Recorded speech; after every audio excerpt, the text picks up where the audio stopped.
Today's guest, D. Paul, is a disabled U.S. Navy veteran and a recognized Native American holy man, a sacred title given to him by granddaughter Crow.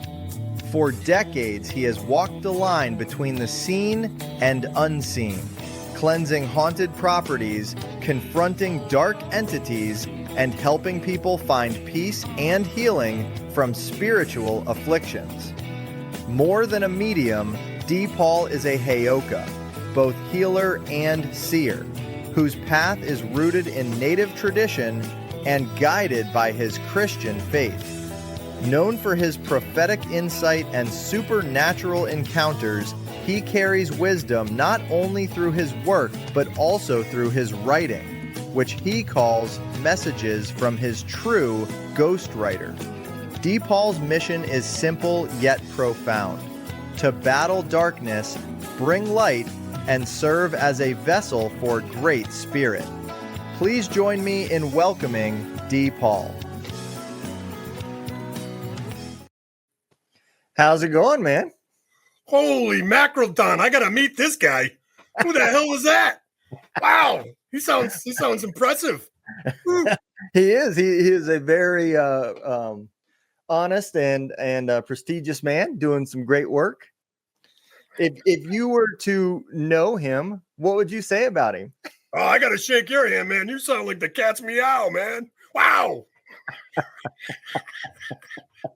Oh man. Well, brother, why don't we catch everybody up that didn't get to see our episode, and then we can shame them for not watching it.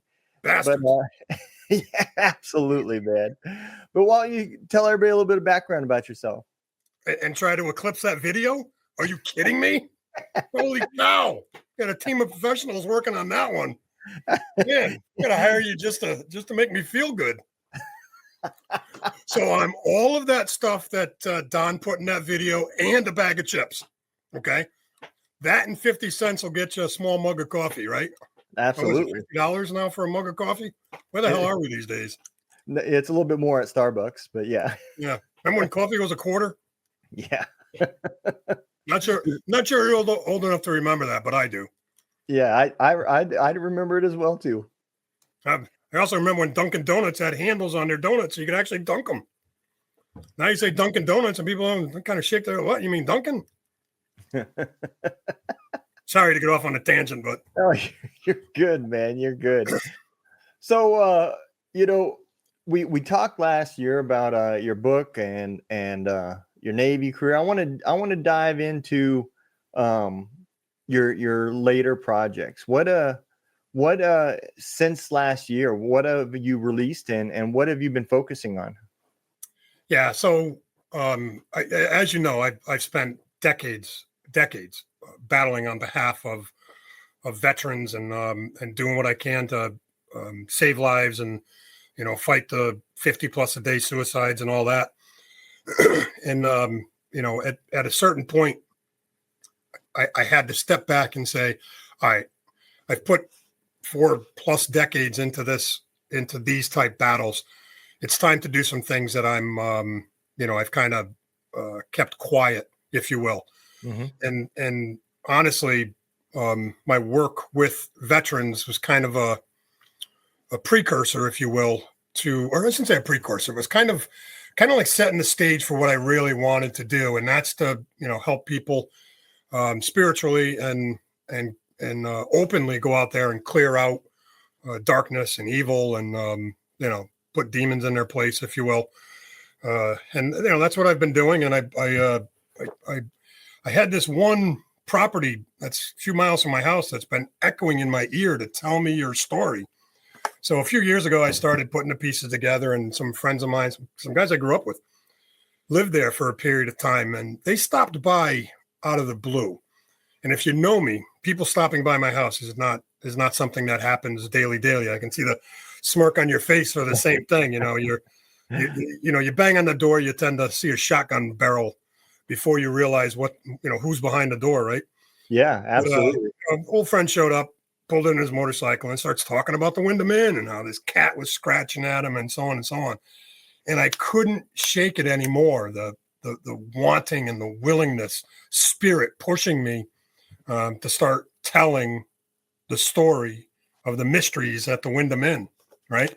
And honestly, the book dovetails everything I've done in life. So there's a lot of history in the book. There's a lot of spiritual stuff in the book, but in a sense of, understanding the four corners of your existence. It doesn't really get into it, just quietly kind of slips it in there so that people like, what the heck is that about? And what does sage do? And so on. But It's a pretty wild novel where the narrator is a true ghostwriter. Do you know why? Why is that? Because she's a ghost. She's the one that's letting all the secrets out at the Windham Inn. Really? Oh yeah. I can only imagine how that conversation's going. Well, she's not the only ghost there, and she's just the woman that gets the most attention. So, and the story is based on truth. Yeah. Almost 300 years ago, this young girl was hanged not once but twice, right? In the mid 1700s. Yeah, twice. Okay, and you got to get to book 3 to figure out why she was hanged twice. She was hanged twice. Yeah. But it's a wild ride, and of course I've got a little bit of literary license in there that kind of takes us down some paths that are pretty fun. Yeah.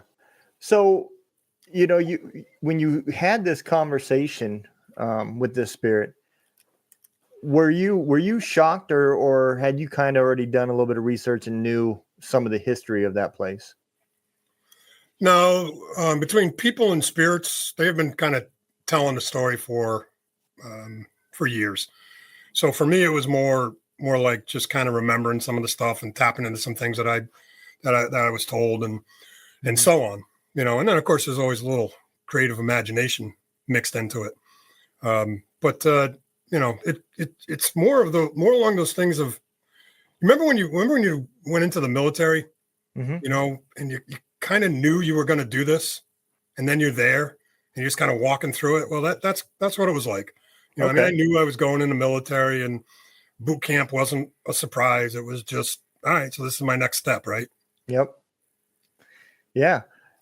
You said something a minute ago about spirits and fighting demons, and that kind of it's funny that you say that, because I've been kind of working on that book as well as trying to get people that don't understand PTSD to give them something physical to see and relate.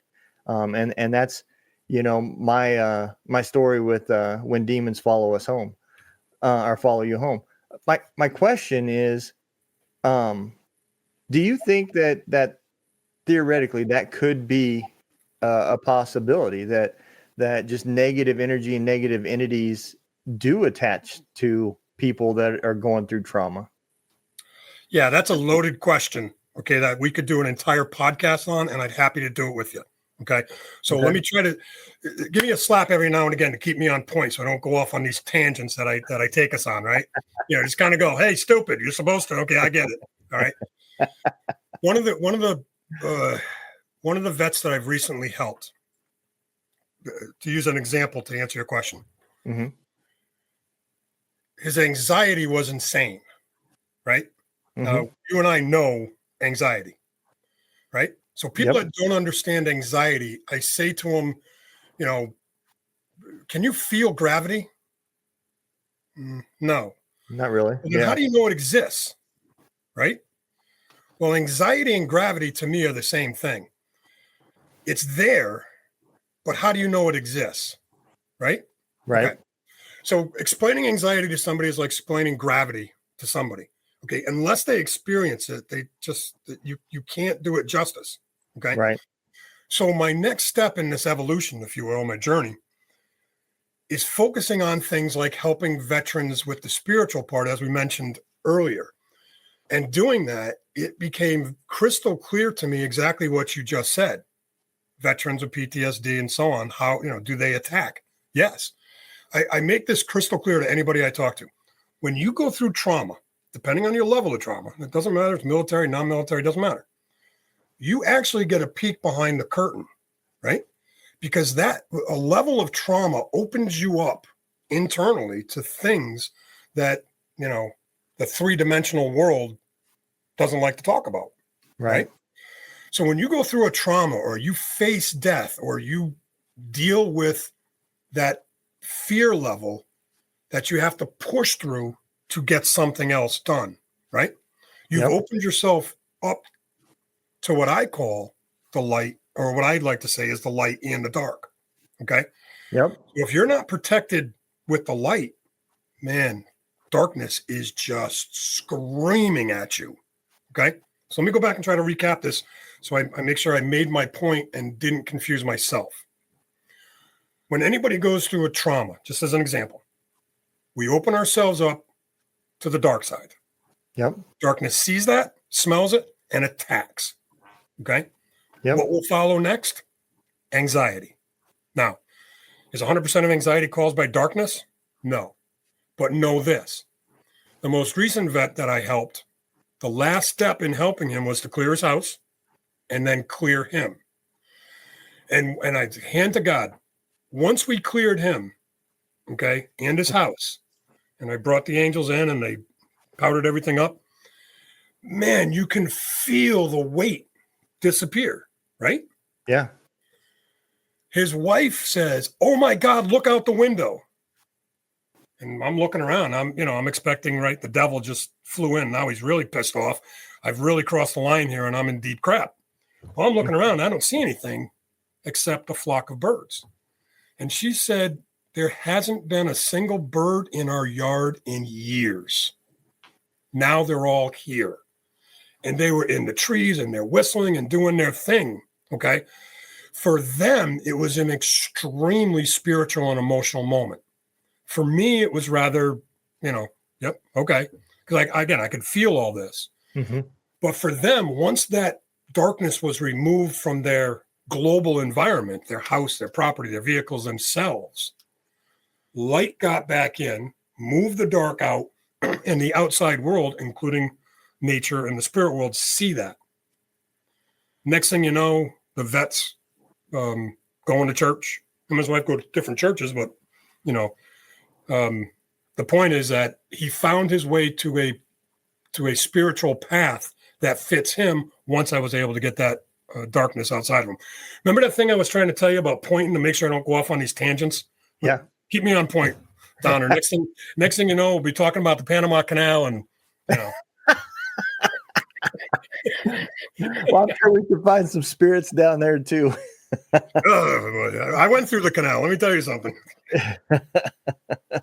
Well, it is funny that you use gravity, right? Because think of it as, for me, when you said that, I instantly thought of, man, that's exactly what anxiety feels like. Is if one day you woke up and all of a sudden the gravity on Earth increased, and you just started feeling like something was pulling you down and weighting you down.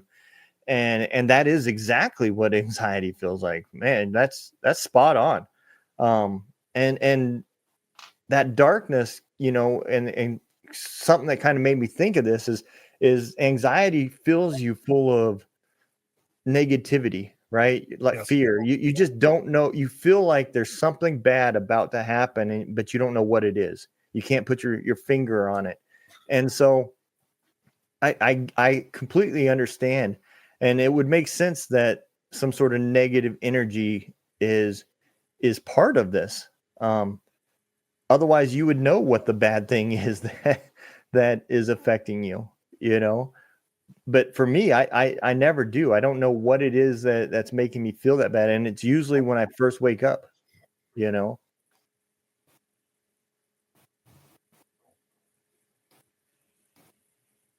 I'm not sure, whether it's bad dreams. Most of the time I don't remember my dreams. But yeah, it's just kind of odd. But yeah, the how it feels is spot on. Well, that energy you're talking about is real and it exists. And I like to use the comparison to gravity for a variety of reasons. But one of them is people have a hard time believing that everything is energy, right? And in its simplest sense, energy is either negative or positive. Yep. You right? got to have both. The yin and yang. Yep. Okay. So if you can't touch gravity, how do you know it exists? Right? Yep. Or if you look out a window, and I tell people, well, technically a glass is a liquid, it's still moving. And they, Yep. they have a hard time getting their head around it. I say, look, take a 100-year-old pane of glass and measure it. When you get to the bottom, it bows out because glass is a liquid that's constantly moving, even though it's in a solid form. And over time, it settles to the bottom, right? Yeah. That's why the bottom's fatter. So you can't see that glass moving, but it is. And what is it when something moves? Well, it's energy, Yeah. right? So once you start realizing that anxiety is self-feeding the darkness. What do I mean by that? Once you have that dark energy, you're self-feeding it, and it just keeps recycling itself.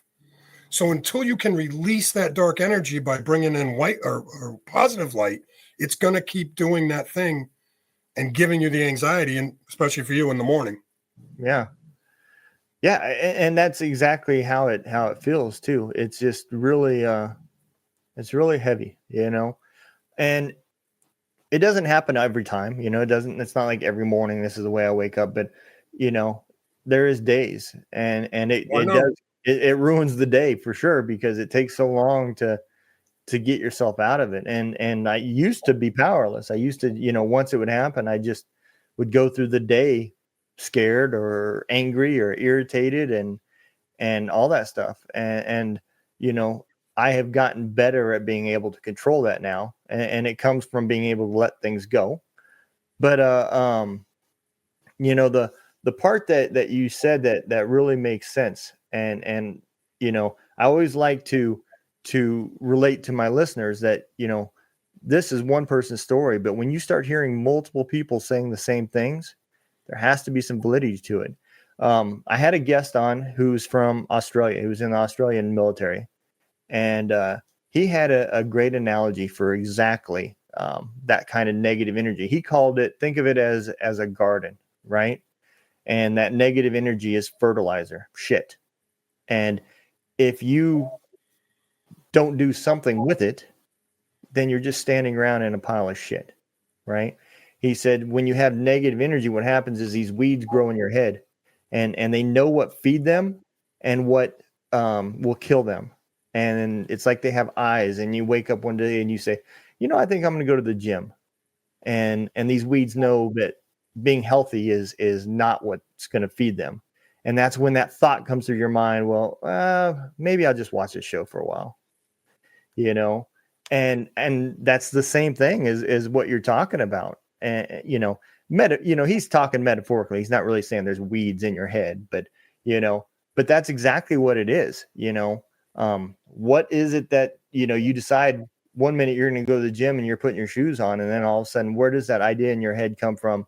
Nah, I'm just going to eat popcorn and watch this show. You'd already made your mind up you're going to the gym. Something energy wise or something had to pop that in your head and get you to change your mind, And so I definitely believe in energy.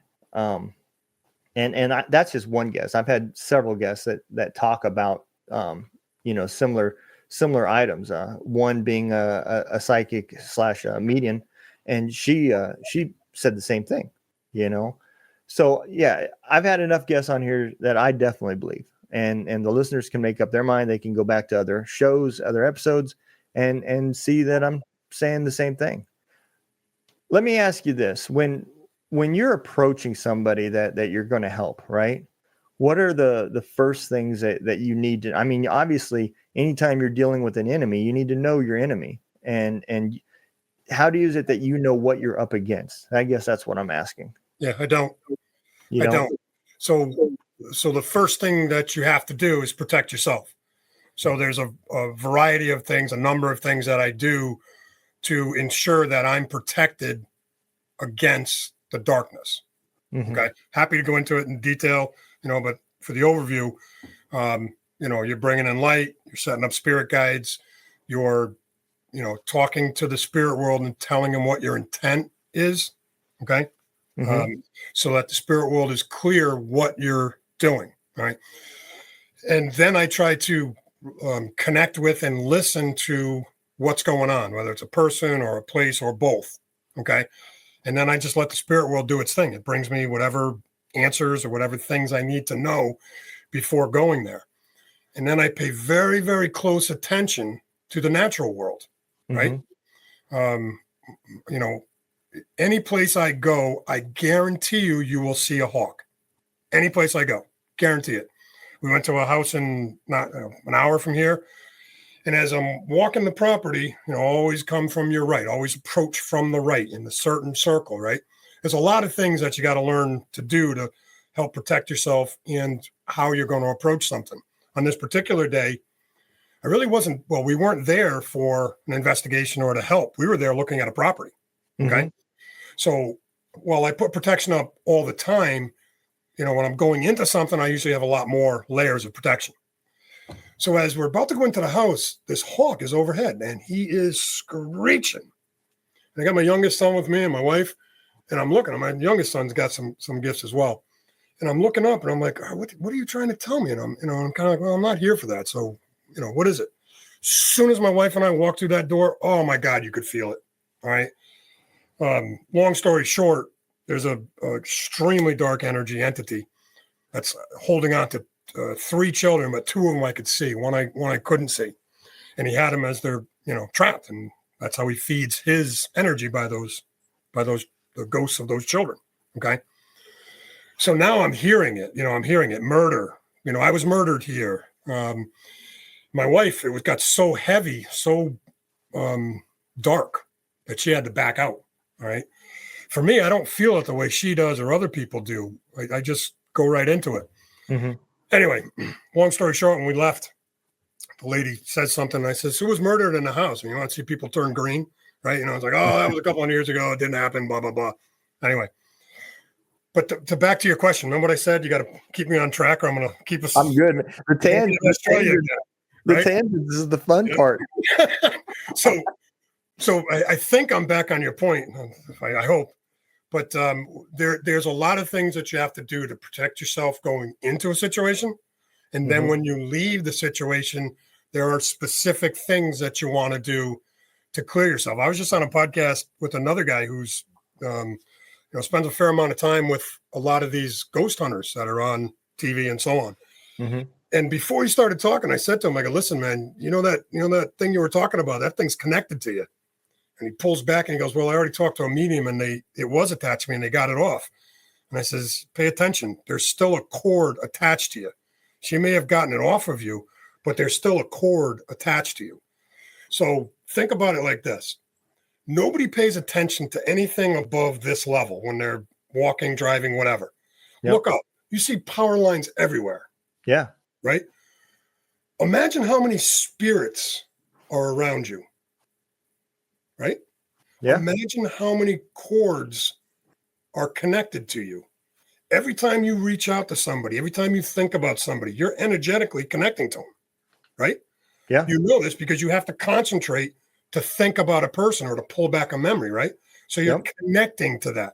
Well, spirit world's the exact same way. They connect to you good and bad, all right? For whatever purpose they want to connect to you. A spirit guide can come in, connect to you for a purpose to help you understand something, right? Yeah. Darkness will connect to you for the sole purpose of stealing your soul. Let's dummy this whole darkness down. Okay. Darkness doesn't want to come over to your house and have a beer and socialize with you. They want your soul. Period. Full stop. Okay. Yeah.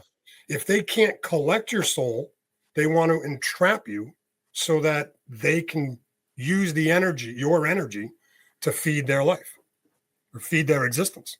Okay. So when you leave a property, you got to make sure you clear. My Native American background is deep into sage, sweetgrass, cedar, and tobacco, the 4 elements that God gave us, to push away the darkness. And we look at these 4 elements like sage as a neutralizer, right? Okay. Glade in the can when you go into the men's room at the local restaurant and you've really done your business. Yeah. You're looking around for that can of Glade to say, I wasn't here. It wasn't me. right? Yeah. Well, sage is the same thing. Okay. Mm-hmm. With sage, you're focused on dark energy or negative energy. Sage, as one of those four elements, will neutralize darkness. That's why, and that's part of the way you can help clear yourself or cleanse yourself or break off connections. But everywhere I go, almost every day, I say to my spirit guides and helpers, I say, listen, break all connections so that nothing that shouldn't be attached to me is attached to me. And I still got to get help from time to time. I got to go see somebody else to help break off things that I haven't been able to break off. I mean, connecting with you, Don, this is all good stuff. Okay. But the darkness that's out there, we don't want that crap attached to us. And that's one of the things that's hardest to get people to understand. And again, I don't really try to get people to understand. I just say, listen, if you just do this, I'll clear you and get this stuff broken off you. Did I answer your question, or did we? Yep. Nope. That's it. That's it. Yeah. And I do agree with you. I'm asking these questions for the listeners, but I really do believe so wholeheartedly that energy is out there, right? And you said something that actually happened to me.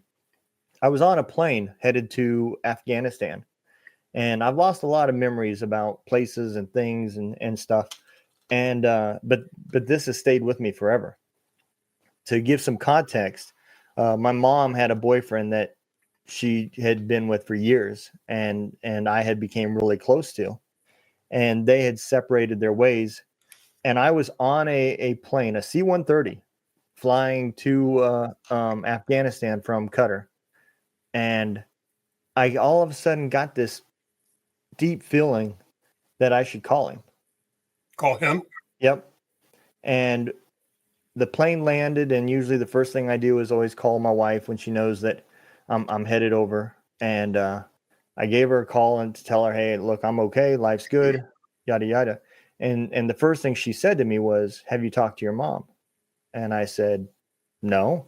She said, Bob passed away a couple hours ago. And if that doesn't tell you that you're connected, I don't know what does. So you know what that is, right? Yeah. Well, I don't know exactly what it is, but I'm telling you exactly what it is. That was a message from spirit. Really? Okay. So you know the difference between you and I? Nothing. No, that's good. This is nothing, right? Okay. Nothing. Okay. Right. Oh boy. But back to my point. That message that you got, was it call home or? It was. I should call Bob and catch up or see him. All of us get those daily. Some of us pay attention to them. Some of us learn how to filter through it and understand things. Most people just, go, oh, it's just a thought. No, it's not. That was an outside thought. Yeah. That came in without you thinking about anything. Yeah. That's a message. So when I try to explain people, like, well, what do you hear? Do you hear voices? Yes, but don't tell the VA because they'll, you start telling the VA I hear voices. Good Lord, right? They're gonna put me back in that room. That room with the white and the ceiling that's in the, right? The padding, yeah. Right. He hears voices again, right? So people ask me, do you hear voices? And I say yes, but the majority of what I hear is silent messages. Right. And a lot of what I get is when people talk, these bubbles pop up. Okay. And faces appear and images appear and the scenes that they play out appear. So when you say something like, this is what, I heard while I was on the plane. Okay. That's as clear of a message as anything that I do or anybody else that's out there with some gifts. And it literally is that simple. Yeah. This message was 100% clear. And again, I'm on a plane headed to a combat zone. My mind wasn't on an old boyfriend from my mom, that they ain't been together in years up to at that point, And so, yeah, 100%, that was something outside me that sent that to me. I have no doubts in my mind. I have seen spirits, ghosts. I seen my dad after he passed. My mom just passed in April, and I have not seen her. I've heard some things and heard some odd things, but I have not physically seen her, like I did with my dad. And so she's talking to you through feelings. I what believe you feel is her communicating to you. What you feel. Yeah, I definitely believe that because, there's been a lot of things just sitting on the couch and all of a sudden a thought will come in my mind about her and so forth. And I do believe that she's around me and is still watching and protecting Close. and so forth, Close. Yeah. She's extremely close. I think so, I'm telling you, she is extremely close. Okay. Well, that's good because I'd like to have her around. Can I say more? No, I get it. I do. I don't want to freak you out. She's close. Well, this is her bedroom. I turned her bedroom into my studio, and I still have a lot of her stuff on the wall. I haven't changed, other than the little area that you see behind me. The rest of the room is her stuff. I just haven't brought it to myself to be able to take it down. I don't want to. It makes me feel happy, Wait a minute, what? I said it makes me feel happy to see it and remember the, things. She's got this little bulletin board. I'm looking at it now, she's got all of her pins from her cruises and everything else on it. And when we moved, she was more concerned about that stuff coming off of there, that she had me go get a bubble wrap and saran wrap and wrap it all up in place. She cared more about that than she did some of her glass stuff that would likely break in a move, But it just brings happiness to see those things. And it is odd, when you come across some of that stuff that you just can't explain, right? And maybe you're new to it or whatever, and you can only discount that stuff for so long. But when it starts happening over and over and over, at some point you just got to say, okay, look, there is things out there that is beyond my knowledge. And really, I believe it's not above our knowledge. It's just our brains can't touch it. Our soul knows about the other side, the world, and everything else. It's just not in your conscious mind. It just doesn't let you know it as a human. But I do believe our soul knows what else is out there and everything else. But it is odd that so many people just are not willing. It strikes me odd because even my mom said it. I asked, "Do you believe in demons?" And she said no. And I said, "Well, then how do you believe in God? You can't have happiness without sad. You can't have good without evil. Otherwise, it would be nothing. It just is what it is." And a lot of people are like that. They just don't believe in that type of stuff. And I think it's dangerous, if you don't. But I kind of went on a tangent there too. See how that was a great monologue, if you will, because you bring it right up to the step, and I'm going to add two pieces. Okay. One is our conscious mind does know what's around us. Okay. What we choose to do is not pay attention to it. Why? Because from the time we're little, we're told that that's not a real person you're talking with. Right. Okay? So we're talked out of it. We're shunned. Okay. Yep. And I forgot my second point, Don. PTSD, fun stuff, yep. huh? Yep. I have the same issue. And the first one was you can see it. Sorry. Well, let me ask you this: with that book, did you ever go into that inn? Did you ever just spend some time in there? And I don't think I've ever been inside of it. I've been to the door. I've driven by it 1,000,005 times. And as a matter of fact, I ignored it for decades because I can feel. I mean, there's been ghost hunters in there, and a friend of mine, guy did 20 years in the Navy. Okay, that's a long story, but one that's coming out in the book. he did an investigation with his paranormal group, great group. Okay. Mm-hmm. And they got one good clip of this little kid that's visible on the camera. Okay. Moving in, moving back out. All right. But the paranormal hunters, really, there's nothing there. Okay. Well, I can staunchly disagree with them, because not only can I see them, but I recently snapped a couple photos, and in one window alone, you can see 10 or more faces. Okay. It's plain as day. Well, this is normal for me. This is why you very rarely see me in a picture. Okay. Mm-hmm. When I get, I'll leave that alone for now, but when I'm taking pictures, I can pick up orbs and blasts of light and faces. Now, this has happened to me my whole life. Okay. Except I spent the first 30, 40 years, 50 years, maybe, trying to, right, trying to ignore it. Okay. Yeah. But when I go by the inn for decades, I can see, sense, feel all of the spirits that are in there. All right. Yeah. And the most paranormal hunters, because of how they're approaching things, they can't. Right. Their instruments will pick up certain things. But when an orb is going by you at Mach 4, you better have some pretty good shutter speed, or you're not going to pick it up. Right. Yeah. It's not like, iPhone has, maybe iPhone 18 will be able to pick up spirits, but as of right now, there's one good digital camera that I just picked up. That's it's productive. But let me finish that loop.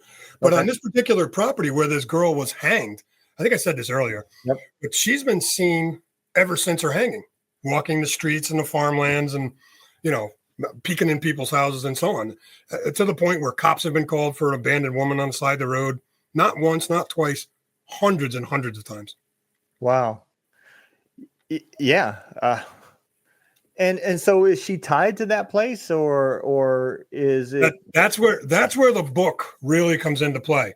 Okay. Because everybody has said for decades, what is this story all about? Why is the Windham Inn the way it is? Right. Mm-hmm. So I've spent, a couple of years doing research and learning and listening and talking to ghosts and so on and so on. Right. Now, again, when you say I did research and I'm talking to ghosts, I'm putting two and two together here, because a lot of my research is talking with ghosts. All right. To find out what's going on. Okay. So again, there's two worlds, like I use in book 2, as an example. This blotch of darkness attacks this grumpy old man. Okay. Mm-hmm. Who's just nothing but angry and bitter and hateful and blah, blah, blah. Okay. Well, it attacked him in the parking lot of the Windham Inn. Okay. Well, he's having a heart attack at the same time he's being attacked by darkness. Now, which came first, right? The chicken or the egg. Okay. So while this guy is being attacked by this chunk of this blob of darkness, and it is literally sucking the life out of him, he lost his soul to this darkness. And to this day, he's pacing back and forth right in front of the old post office. Okay. Because that's where he's trapped when the darkness captured his soul. Okay. But on the official police report, it's a heart attack. Yeah. Okay. So which happened? Chicken or the egg? Doesn't matter. He's dead. And the worst part is that the property and the evil ones that control that place captured another soul. And that's the battle. The greatest battle that we face is protecting our soul. Yeah. Wow. What is some of the basic stuff that people could be doing, whether they believe or don't believe, if you burn, some incense or something, it doesn't hurt you, but it could help you, right? What are some of those things that if people are not believing, but they could still do to protect their house, protect their families? So, Don, it starts with intent. Okay. Everything with respect to the spirit world, God, Great Spirit, monks, whatever it is you believe in, mm-hmm. is surrounded by intent, right? People ask me, how do you pray? And I say, what are you praying about? Well, I want to help somebody heal. Okay, so your intent is to send healing to a person. And they say yes. Now, the focus on the intent. Okay. Not anything else. The intent. My intent is, for me, if I want to help heal somebody, my intent is to bring in white light, and only white light. Okay, no darkness, no gray, no. Okay, mm-hmm. and move that light through me and into somebody else. okay, for the purpose of healing. Okay. So it Yep. starts with your intent, right? You don't need Okay. to go to church to believe in the baby Jesus. You don't have to be a Catholic or a Protestant or anything. You don't have to be any of that. It's all good for the right people. Right. Okay. Look, I'm my wife's Irish Catholic. Okay, the Irish part isn't optional. The Catholic part is, right? Yep. She's a hardcore Catholic, and I believe in the faith that she follows. Okay. I follow a lot of it, but there's a lot of crap that's involved in any religion once it Right. says organized. Yep. That's the crap that I don't buy. Right. I tell everybody the same thing. If your intent is to connect with Great Spirit or the baby Jesus or the angels, then make your intent known and make it as pure as possible. Now, how do you do that? Well, you had mentioned incense. So if you're lighting an incense, then your intent is to use that as a vehicle to help you connect with the spirit world or interact with the spirit world, or to fulfill your intent. You follow me? Mm-hmm. So it starts with intent. So go back to what I said when you asked me about how do I do protection, right? Well, part of it is my intent. My intent is to ensure that my soul, my entire soul, is protected against any and all forms of darkness. Okay. Yep. So I'm asking the spirit world to protect my existence. With me? Yep. Okay. So that, if you just take what I said and convert it into a prayer by saying please and thank you before and after, then you've done, how do you, I forgot what the question was, but how did we get here, Bob? The question was, what can somebody do to help, keep their house protected? Something. Yeah. So how do you, right. It starts with the intent. Okay. Mm-hmm. And then again, depending on where you are, lighting a candle, you're bringing white light into your environment. Now, why white light? Well, because if you take all the light, it always comes into one point. White is the completion of all light. Mm-hmm. What do I mean by that? Well, we don't have numbers and we don't have a barcode, right? And your social security is, your social security number is going to work for you great in the United States. But once you're dead, spirit world doesn't care. Okay. Right. So how does your soul get found by the spirit world? The answer is simple. Your soul and you have a specific color assigned to it. Now think about it. You could take blue as an example and just add one drop of whatever color you want, and you've changed that a million different ways. Yep. So when God, Great Spirit, the spirit world is looking for Donald Dunn, he's looking for your color. He knows who you are, but he's searching the world for your specific color. And like a beam of light shooting from you into God's universe, he finds that light and zips back down to you. So knowing these things, that you are truly that unique, mm-hmm. and your intent are your starting point. Sage, cedar, sweetgrass, tobacco, those elements help neutralize darkness. And when you put all four of them together, it's, it has the strongest effect. So like anything else, if you just sit down and start praying every morning for 5 minutes, or like for me, when I started meditating, that was the end game for how I got rid of my anxiety. Okay.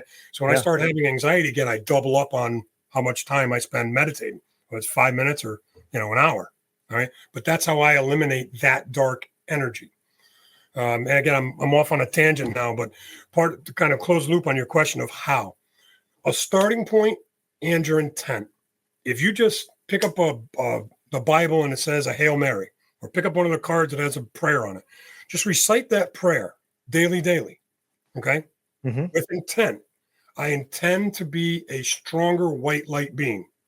I reject all darkness. Just saying those simple things and putting them out there is energy. Okay. Yeah.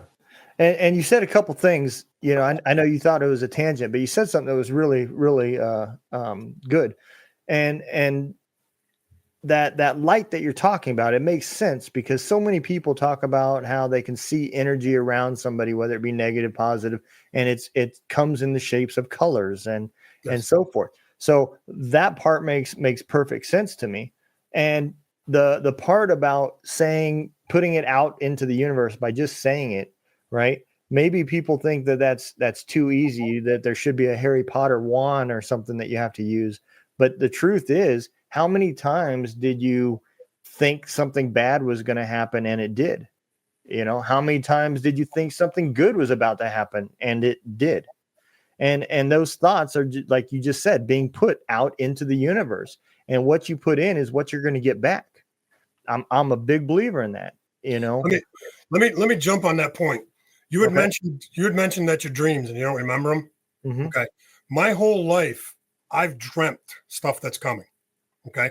Yep. I saw the war in Israel, coming years before it happened. I kept seeing battleships and right off the coast of Israel. I never connected that Hamas would attack them, but it's what I saw. In 2022, I've got a dream log next to my bed, and when I dream now, I wake up and write it down. Okay. In 2022, I wake up with a very clear vision. My wife has cancer. Okay. Mm. I crossed it out when I wrote it for the exact purpose of what you just said.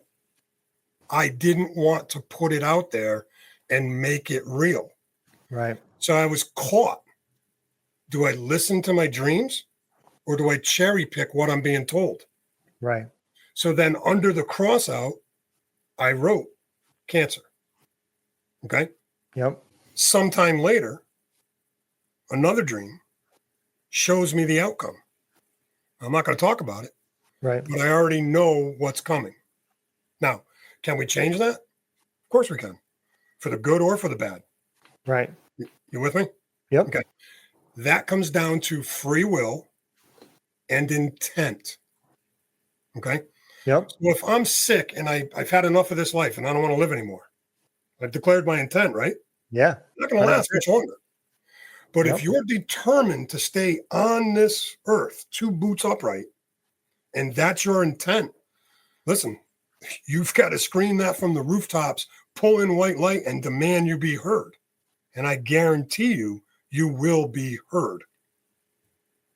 Yeah, I completely agree. There's just too many things that happen in this world that can't be explained by scientists or anything else. How many times has science taught for years and years in history books, only to find out 30 years, 40, 50 years later they were wrong? And that fact is been proven multiple times. Not all spiritual stuff. I'm saying, archaeology type stuff and where we came from, those types of things. But that's the one answer that can't be proven one way or the other. So, Don, let's ask science to do this.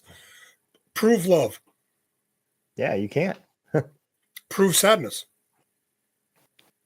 You can't, other than the physical symptoms that come from it. Tears and stuff like that. But I guess tears also come from happiness too.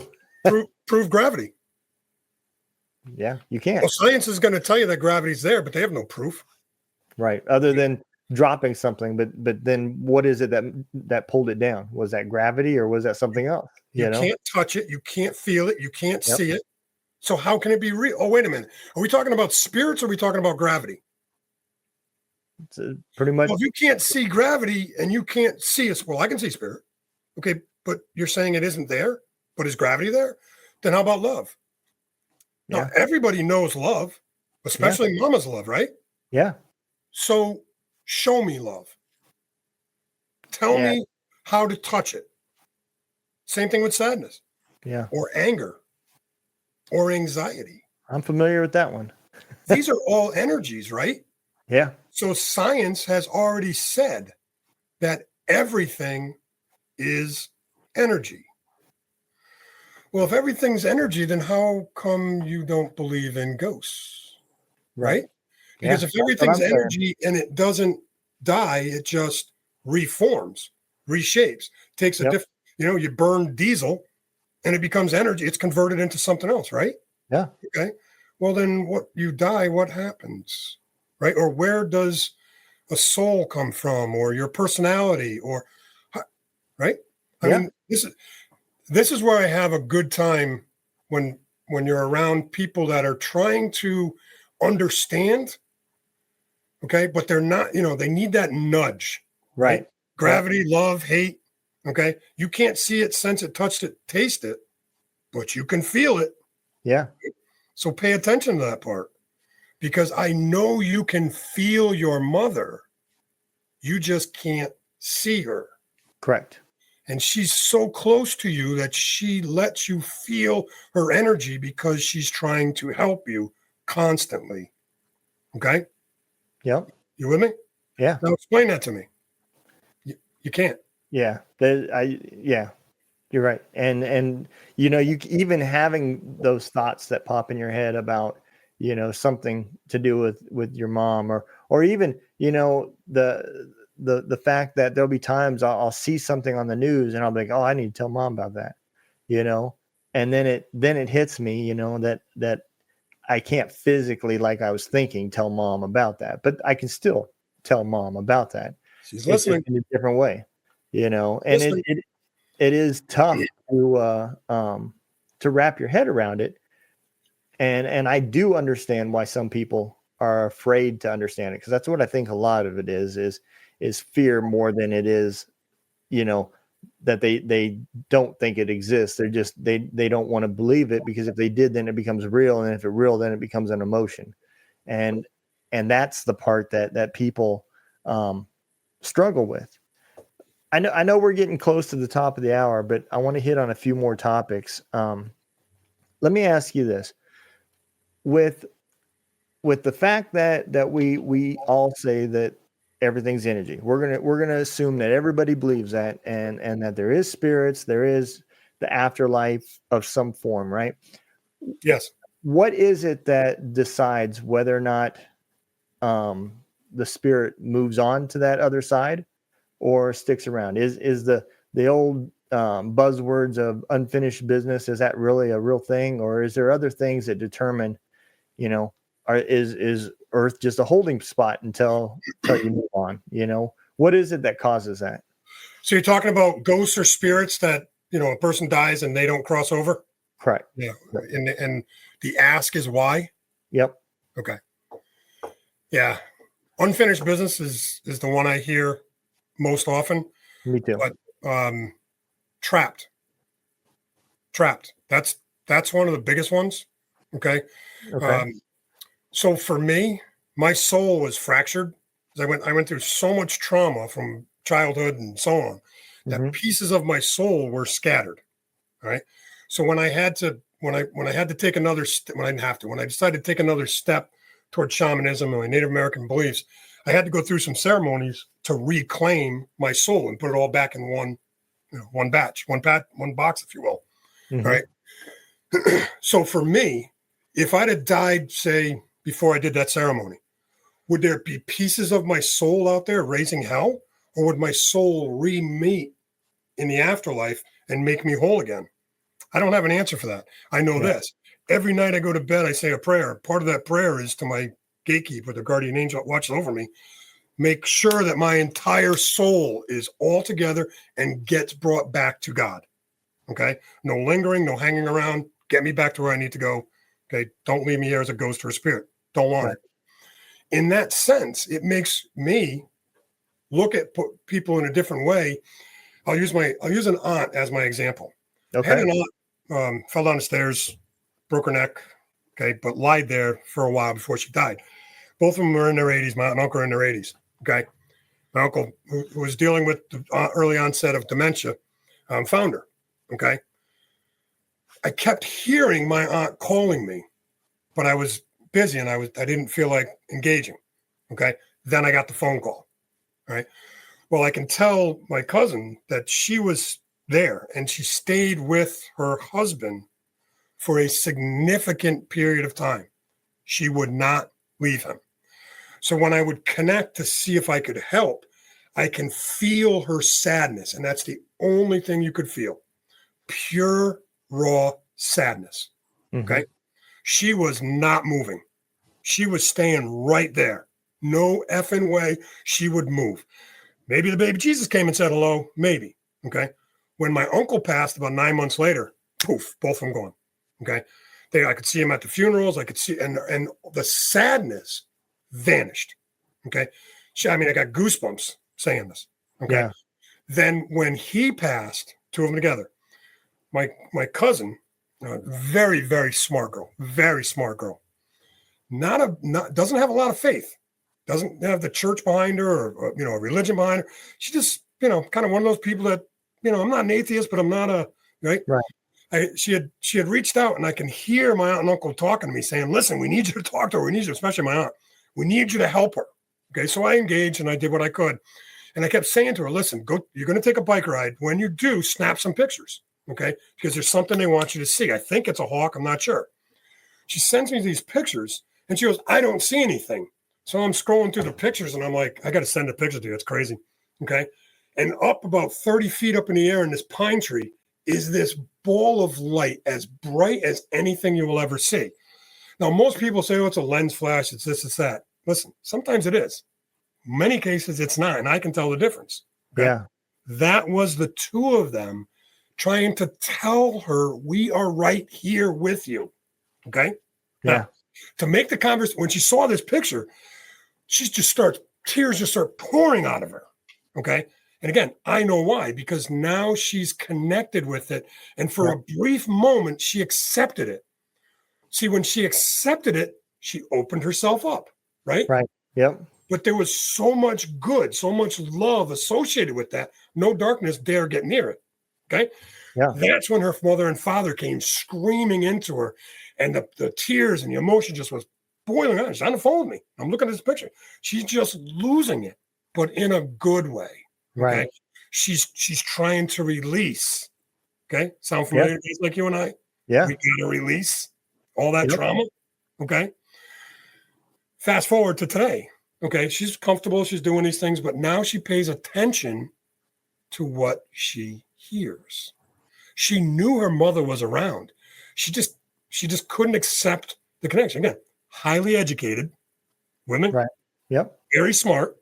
So it tends to be the smarter the people are, the dumber they are in the spirit world, which makes me a really dumb person because I'm very connected to the spirit world, right?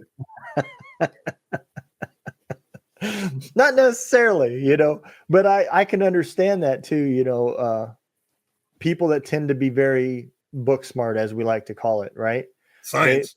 They like to believe in fact. And in order to have fact, you've got to be able to touch it, prove it not once, but multiple times under different environments. And you're not going to get that with what we're talking about today.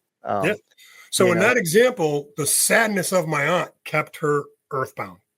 Yeah. Kept her here. She wouldn't go until her husband of 50, 60 years, 70 years, how long they were going, they were together. They were going, she wasn't going until he went. That's what happens all the time. I did some repair work on a house a decade ago, an hour from here. Mm-hmm. As soon as we started renovating, light bulbs were popping and bursting and all that stuff you see on TV. Yeah. And I could feel the woman, a World War II female pilot. Okay. She had built this house on the beach, and she built it from scratch. And she was screaming mad that there were people disturbing it. Did everything I could to tell her we're enhancing the property, somebody else moving, blah, blah, blah. She wasn't having any of it. She was just angry. Now, she wasn't earthbound. She's on the other side. But man, she came back with a vengeance. Okay. So there are plenty of spirits that go back and forth. Okay. One of the families that took me in when I was 14 or so. Okay. When he passed the next day, okay, I'm walking through the kitchen and I see this orb about this big. I mean, it's buzzing right through, and I snap my neck and I look, and his face was as pure as any picture you've ever seen of a human being inside that orb. And he was screaming, Dougie, I'm okay. Okay. I mean, it was as cool as it gets and as spooky as it gets. Right? Yeah. But again, I see those things all the time, but that one is an example of somebody was ready to go. He was ready to go, and he actually needed help. So the spirit world is screaming at me for about 2 weeks to go see him at the nursing home. And because I didn't want to go, because I knew what I needed to do. Yeah. So me and Terry went and sat with him, and I held his hand, and I called in the angels, and so I'm gonna start crying. But I called in the people, and an hour later he went from standing up having a conversation to passed on. But, wow. Yeah. Yeah. Man, you know that it is cool to know that there is something afterwards, right? And Right. it's Hey, cool. Robert, you got to do this, man. The Bob Dunn Hour, Spiritual Hour, sponsored by Coca-Cola, baby. Let's get Coca-Cola right now, all right? The Pepsi Challenge got nothing on Bob Dunn and his spirit and story to hour. So let's get a sponsorship going by Coca-Cola and Robert Dunn. Absolutely. You That would be you got to post that as a short clip to say, Pepsi or Coke, who's in? Sponsors wanted.